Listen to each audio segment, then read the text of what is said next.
मतलब त्यहाँबाट रिजाइन गरेर अन्तखेरि अर्को एउटा कम्पनीमा ठुलो कम्पनीमा के भन्छ इन्टरभ्यू दिएको हुन्छ बट त्यहाँ पनि हुँदैन।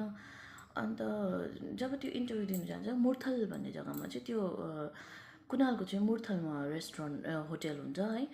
अन्तखेरि त्यहाँनिर अब दुईजना साथी नै हुन्छ गएर अन्तखेरि भन्दाखेरि कुनालको रेस्टुरेन्ट चाहिँ होटेल चाहिँ एकदमै राम्रो चलेको अब ओभरै राम्रो चल्दै गरेको हुन्छ र राहुलले भन्दाखेरि मेरो त हेर्न काम पनि छुट्यो भनेर भन्दाखेरि चाहिँ अन्तखेरि दुईजना साथीहरू बात मार्दा मार्दा चाहिँ अब कुनाललाई चाहिँ पार्टनरहरूको जरुरत भइरहेको हुन्छ। अब होटेल राम्रो चलेकोले गर्दाखेरि त्यहाँनिर अब मान्छेहरू आइ नै बस्ने हुन्थ्यो हो। ओभर रस आवर्स चल्ने अब त्यसको पुरै चल्ने खालको होटेल।